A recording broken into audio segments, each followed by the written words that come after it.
The Economic Club of Washington is honored to have the 46th President of the United States as our special guest today. All of you probably know his background, but just briefly, for somebody that might have been under a rock for a while, let me just tell you a little bit about the President, our special guest. He was elected to the United States Senate in 1972 at the age of 29. You have to be 30 to be a senator, but he was sworn in after he turned 30 years old, and then served the United States Senate for 36 years. And he rose up to be the chairman of the Senate Judiciary Committee and then later the Senate Foreign Relations Committee. And then when Barack Obama was selecting a vice president, he asked Joe Biden to serve as his vice president. He served 2 terms as vice president. And then in 2020, he ran for president of the United States and was elected, defeating the incumbent president. And I've known Joe Biden for a long time, and I would say first came to know him when he was the first sitting senator to endorse my then boss, Jimmy Carter, for president of the United States. Carter was running for president in 1976, and his first Senate endorsement was from Joe Biden, and they retained a close relationship, and I've retained a close friendship with him for a number of years. I'm honored to call him a friend, and it's my great honor to introduce now the 46th President of the United States, Joe Biden.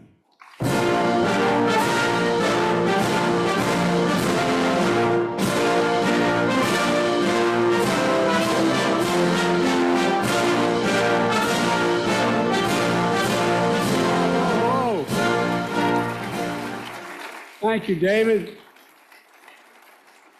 In my household, we refer to David as the Washington Monument. He's been a friend a long time. And not only thank you for the introduction, David, but thank you for your friendship. And thank you all for being here and allowing me to be here. Yesterday was an important day for the country, in my view. 2.5 years after the Federal Reserve began raising interest rates, it announced that it would begin lowering interest rates. I think it's good news for consumers, and it means the cost of buying a home, a car, and so much more will be going down.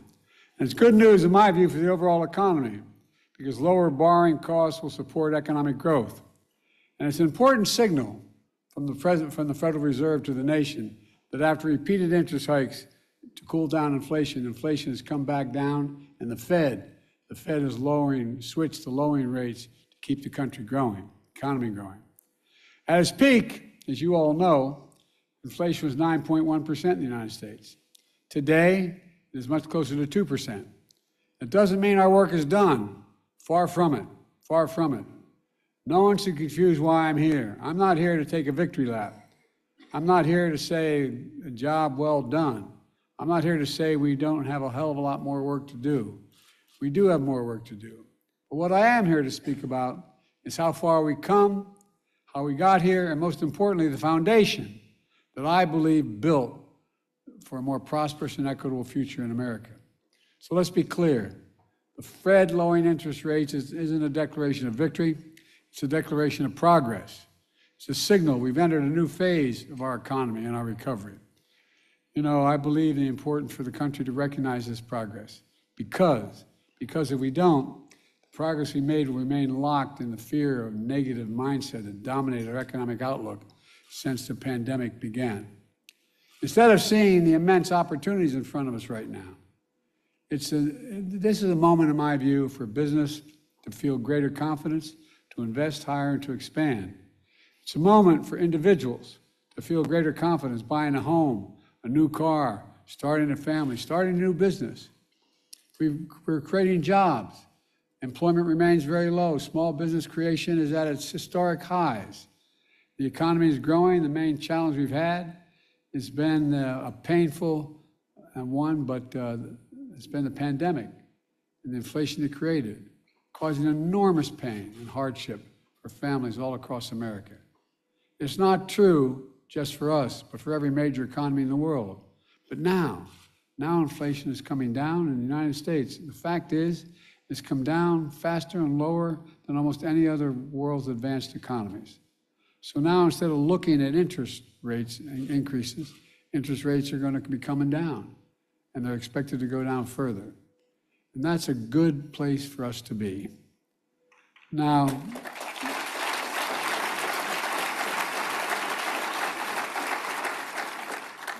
A lot of people, as you all know, maybe you know a few, thought we'd never get here.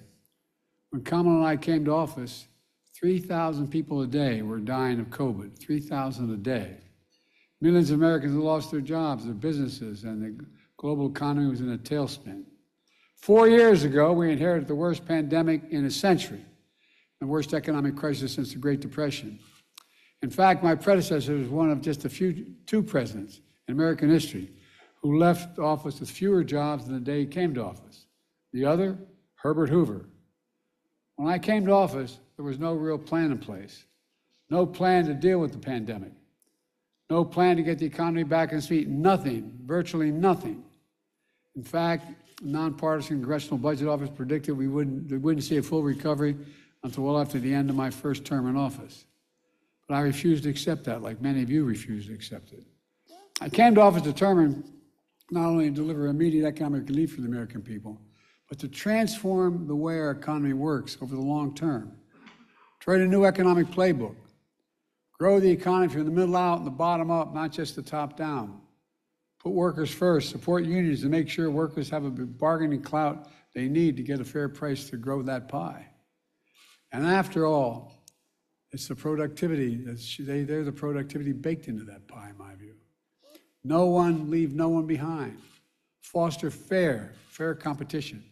Invest in all of America and in all Americans. When we do things for the poor, and they have a ladder up, the middle class does very well, and the wealthy continue to do very well. We all do well, and we are doing well. Working families in the middle class are the center of the strong, equitable, and sustainable recovery. Here are the keys from the new playbook, in my view. Within the first 2 months in office, I signed the American Rescue Plan, one of the most significant economic recovery packages in our history. Not a single person on the other team, Republicans, voted for it. It delivered shots in the arm for vaccines to vaccinate the nation in one of the most sophisticated logistical operations in American history. I found it incredibly difficult to plan that. Without protecting our nation from COVID, our economic recovery would never have taken off. It also delivered immediate economic relief for those who needed it the most. An individual earning less than $75,000 a year received a $1,400 check. So a family of 5 earning less than $150,000 a year could receive as much as $7,000. And by the way, middle-class families like the one I grew up in, many of you grew up in, that is a game changer. That saved people's sense of being. It also prevented a wave of evictions, bankruptcies, and delinquencies and defaults that the previous crises weakened the recovery and left working families permanently further behind. I was determined to avoid what Secretary Yellen called the economic scarring that hurt so many Americans and left them behind in the past. We delivered essential funding to states and local governments to keep essential services moving, to keep teachers and first responders on the job, to keep small businesses open, and to build more housing. We also expanded the child tax credit to cut child poverty in half. With the Butch-Lewis Act, we took the most significant action in 50 years to protect the pensions of millions of union workers and retirees. Before we acted, workers faced cuts to their pensions. Now we're restoring the full amount of their pensions, including for workers who previously saw cuts. And there's so much more. But we also know the pandemic led to a surge in inflation all across America and the world, and the country, I should say. And the economy shut down and then opened back up in an unprecedented manner. Shipping had stalled, factories shut down. Inflation grew worse after Putin invaded Ukraine, which sent food prices skyrocketing, energy prices soaring around the world. So we immediately brought together business and labor to fix the problem of broken supply chains and unclog our ports, trucking networks, and shipping lines. Remember those massive cargo ships stuck outside the port of Los Angeles, delaying deliveries and driving up prices during the holiday season? Remember that? Remember the shortage of baby formula and the crisis that caused? Well, we got supply chains back to normal. When we did that, inflation began to ease. Not solve, but ease. I also rallied our allies to stand against Putin's aggression. In the beginning, there wasn't a whole lot of support for that. I warned them all. I got clearance from the intelligence community to let them know when he was going to invade. They didn't believe it was going to happen, but he invaded exactly when I said he was. Led the world to realize that we're in real problem. And releasing oil reserve to stabilize global markets. By the way, our gas prices are now down to $3.22, lower than before the invasion.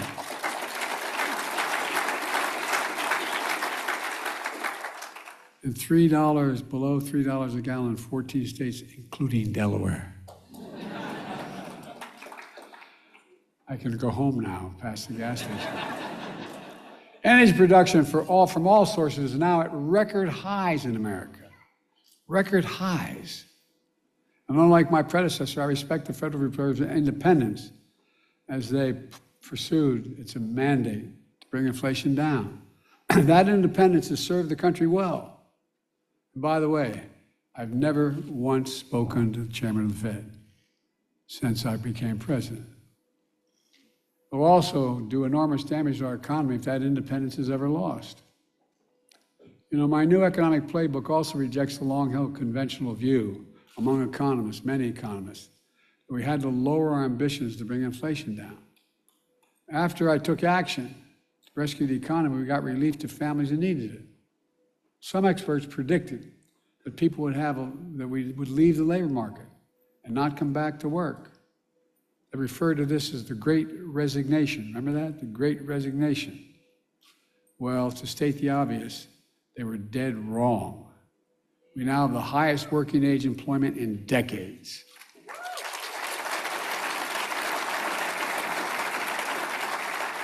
Other critics said it would take the loss of millions of American jobs and a decline in real wages, and yes, the recession, to get inflation back down. Possible, but I refuse to accept that. I believe, sometimes over the amazement of my staff, that we should seize the moment to finally invest in all of America and all Americans for decades to come. We did just that with what I call our Investing in America agenda. How can we have the strongest economy in the world without the most advanced infrastructure in the world? How can that be? That's why I wrote and worked so hard to pass the bipartisan infrastructure law. Most significant law in generations, modernize our roads, bridges, ports, airports, trains, buses, removing every lead pipe from schools and homes so every child could drink clean water, providing affordable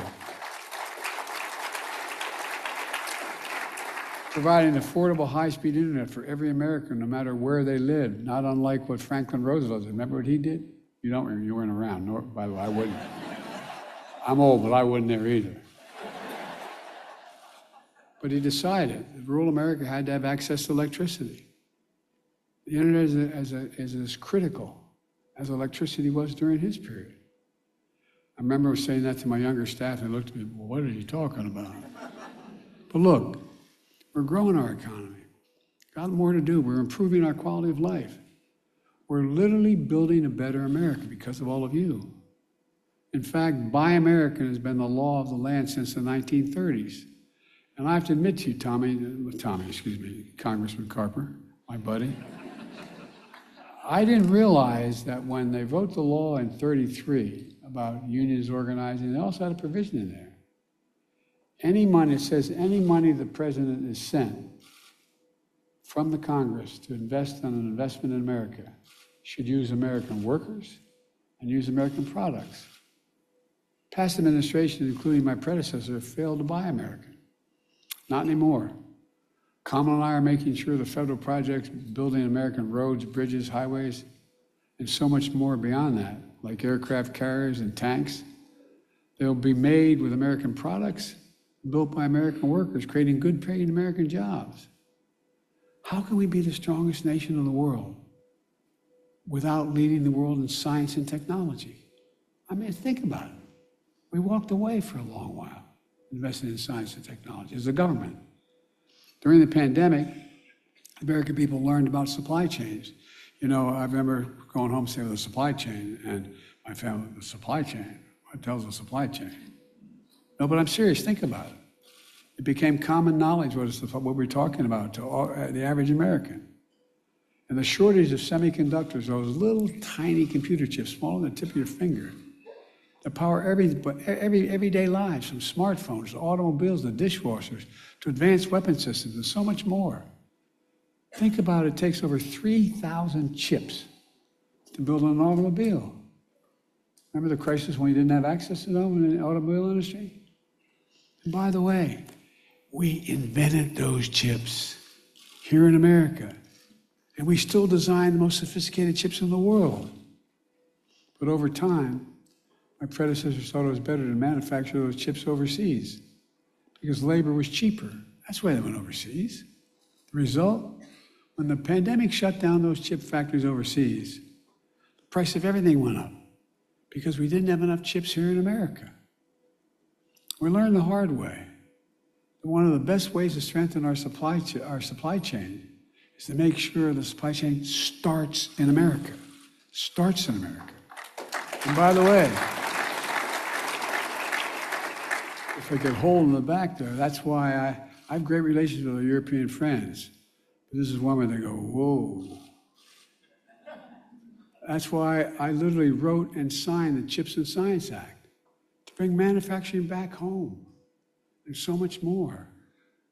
As a result, private companies from around the world are now investing tens of billions of dollars to build new chip factories right here in America, New York, Ohio, Arizona, all across the country. You know, it takes time to build these factories. Look, the number of construction workers is way up and they're making good salaries. Already creating tens of thousands of jobs in construction facilities. But the American public's going, well, where's all this going, Biden? Because they expected this to happen overnight. You got to build the factories first. When these factories are finally built, we'll have tens of thousands of jobs running those factories, so-called fabs. As you all know, this is one audience I want to explain to. These fabs are bigger than football fields. Creating jobs that are going to pay over $100,000 a year, and you don't need a college degree. And it's going to generate such economic growth with the one outside of Columbus, Ohio, 1,000 acres. I call it a field of dreams. The old playbook was to go abroad, the cheapest labor, export American jobs, import foreign products. Our new playbook is we export American products and create American jobs right here in America where they belong. But that's not all. I wrote and signed the law, the Inflation Reduction Act, the most significant climate law ever anywhere in the history of the world. When I say I wrote, I actually did write some of this, my daughter would say, with my own paw. Skeptics told me we couldn't get it done, remember? We couldn't get this done. There was no possibility of this. There wasn't a consensus. And if we did it, it would be too late and too little. But we did it with your help. $369 billion for climate and clean energy. More than ever happened in the history of the world. Not a single one of the opposition Republican friends voted for it. It took Vice President Harris to cast the tie-breaking vote in the Senate. The Inflation Reduction Act. It's going to help cut carbon emissions in half by 2030. We're well on the way, including, well, I won't go into it all, and creating hundreds of thousands of good-paying, clean energy jobs for American workers. Set up a climate corps, just like the Peace Corps. It's going to, you watch what happens with that. Lower energy costs for families with tax credits, to install rooftop solar and efficient energy appliances, to weatherize your windows and doors with high-tech insulation, more efficient heating and cooling systems, get a tax credit for doing it and grow employment and grow the economy. And so much more. And again, many of you are doing it, you're the ones doing it, are creating these good paying jobs. The Inflation Reduction Act also focused on lowering costs for prescription drugs. There was a law in America that I fought like hell as a senator, and a lot of others who did for a long, long time, to change the law. The only agency that could not negotiate prices was Medicare. For years, many other members of Congress fought for decades to change that and give Medicare the power to negotiate lower drug prices, like the VA was able to negotiate drug prices for veterans. Well, with the Inflation Reduction Act, we finally beat Big Pharma. And we finally gave Medicare the power to negotiate lower prescription drug prices. And now, millions of seniors have diabetes, as one example. But now instead of paying up to $400 a month for that insulin, for their diabetes, they're only paying $35 a month. $35. And they're still making a hell of a profit, by the way. You know how much it costs to make that insulin? $10. T-E-N dollars. $10. Package the whole thing and get up to $13. By the way, if I had Air Force One sitting out there, I could get you in a plane and take you anywhere in the world, any major capital. Whatever prescription you have, I can get it for you cheaper in Toronto, London, Berlin, Rome, anywhere around the world. But it's just beginning. The same law says that starting this January, we don't have to obtain any new changes, but the law, the existing law, every senior's total prescription drug costs will be capped at $2,000 a year, no matter how expensive their drugs are. Even expensive cancer drugs that cost $10,000, $12,000, $14,000 a year. These reforms don't just save seniors money, but equally important, they save every American taxpayer money. Just so far, these reforms will save American taxpayers $160 billion over the next decade, because Medicare won't have to spend that anymore. And by the way, that weight loss method is just getting going, man, that debate. Watch. All told, we're proving that we can bring down inflation while safeguarding hard-won gains in jobs and real wages in American workers. Today, a record 16 million jobs created, more than any other single presidential term. When I took office, more than 2 million women left the workforce due to the pandemic. If you listen to these other guys, they think women don't want to work. They don't know women in America. Oh, I'm serious. Watch. Watch, watch, watch. And speaking of watches, on my watch, we reversed the loss. We actually increased the number of women working by an additional 2 million women in the workforce. And by the way, we have the highest share of working age women on jobs since 1948. And we started to keep track that back then.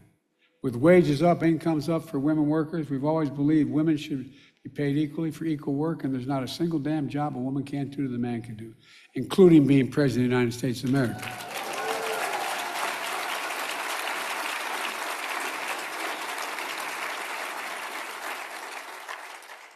You all think I'm kidding. My younger sister used to be 3 years younger than me. She's now 20 years younger. Went to the same university, took the same courses. She graduated honors, I graduated. She's the one who should be. Anyway, 19 million people have applied to start new businesses. That's a record. And here's the thing about those new businesses. Every application to start a new business is an act of hope. It's an act of optimism, hope. More Americans have health insurance than ever before, and I don't think that should be something we should sneeze at. Everyone deserves basic health care. The racial wealth gap is the smallest in 20 years. Remember how many economists thought we need a recession to bring down inflation? There was even a major financial news headline, which I'll not reference, saying, 100% chance of recession in 2023. Well, instead, our economy grew by more than 3% last year, and inflation came way down. American households came out of the crisis, American households with stronger balance sheets, higher incomes, greater wealth. And all that progress is a remarkable testament to the resilience and determination of the American people. They're the one, determination of American workers, of American entrepreneurs like all of you, of American business, is a stark contrast to my predecessor's record. His failure in handling the pandemic led to hundreds of thousands of Americans dying because of COVID. Remember, just inject a little dye, you'll be okay. His failure to lead the economic crisis that followed, that create millions of Americans, caused them to lose their jobs. In fact, the last month of his failed term was the last month our economy lost jobs. On my watch, the economy has created jobs every single month for nearly 4 years. Because of you. My predecessor enacted a $2 trillion tax cut that made overwhelmingly benefited the very wealthy and the biggest corporations. Made you feel good, I'm sure. But guess what? We don't have to hurt corporations. We don't have to. I come from the corporate state of the world. For 36 years, I represented a state, Tom and I, that had more corporations incorporated in Delaware than every other nation in the United States of America, every other state in the nation, the entire nation, in the state of Delaware. But what did his policies do? Increase the federal deficit significantly, more than any other previous presidential term. And the federal deficit went up every single year of his presidency and left office with the largest annual deficit in American history, $3 trillion. And now, he not only would give another $5 trillion tax cut for the very wealthy and the biggest corporations, he wants a new sales tax on imported goods, food, gasoline, clothing, and more. As most of you know, such policies would cost the average American family nearly $4,000 a year. And he and his allies say they support workers in the middle class. Give me a break. On my watch, we created over 700,000 manufacturing jobs. He lost 170,000 manufacturing jobs in 4 years. On our watch, factory construction is at a record high. It increased 210%. On the other team's watch, factory construction barely increased 2%. On my watch, the trade deficit with China declined to its lowest level in a decade. On his watch, the trade deficit with China soared. On my watch, we're seeing a record stock market and record 401ks. The bottom line is, I'm a capitalist. I wish I had more stock. But I believe capitalism is the greatest force to grow the economy for everybody. I really mean it. Now, don't point to the fact that for 36 years, as Tom would point out to you, when they did the income of all the members of Congress, I was listed as the poorest man in Congress. I never thought I was poor. I had a decent salary as a senator. But we face a fundamental choice. For the past 40 years, too many leaders have sworn by an economic theory that has not worked very well at all, trickle-down economics. Cut taxes for the very wealthy, and they deserve having taxes cut. But cut for the very wealthy and hope the benefits trickle down. Well, guess what? Not a whole lot trickled down to my dad's kitchen table. It's clear, especially under my predecessor, that trickle-down economics failed. And he's promising again trickle-down economics. But it will fail again. In fact, President Clinton pointed out that since the end of the Cold War in '89, America has created about 51 million jobs. Of those 51 million jobs in that period, the economy under Democratic presidents created 50 million, in fact, 50 million of those. And the economy under Republican presidents created 1 million of those new jobs. Folks, I've laid out a better choice, in my view, to grow the economy, from the middle out and the bottom up. I promised to be a president of all Americans, whether they voted for me or not. And I kept that promise, making a lot of Democrats very angry because studies show that I signed what the laws I signed actually delivered more benefits to red states than the blue states. That's a fact. More went to Republican states than the Democratic states. It may not have been good politics, but I believe it's good for the country. I kept my promise. Today, we're better positioned than any nation in the world to truly win the economic competition of the 21st century, in my view. There's so much more we can do. We're going to continue bringing down prices for families by building more affordable housing, making childcare more affordable. And by the way, you make it more affordable, it increases economic growth. Growth. By continuing to lower healthcare costs as well.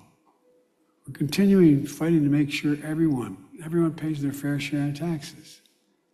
And by the way, I hope some of you out there are billionaires. But paying 8.2% ain't quite enough. If you just paid 25%, it would generate enough income, $500 billion over the next 10 years. We can cut the deficit, be paying 25% wouldn't in the high, anyway, I don't get going, my stuff. But my point is, that includes the story, they extended the child care tax credit to cut child poverty in half. We're determined to lower prescription drug costs, not just for seniors, but for everyone. Helping the federal budget and household budgets, and so much more. I'm sorry to go on so long. Let me close with this. Early in my term, I traveled to the skepticism of some of my own team and many of the Democrats to South Korea to meet with President Xi and President Hu in South Korea and the CEO of Samsung. They were manufacturing a significant portion of the chips in the world. I sat with them and encouraged both of them to invest in America. And they agreed. What surprised me when I asked the CEO of Samsung why he was prepared to invest billions of dollars to build chip factories in the United States, they mentioned two reasons.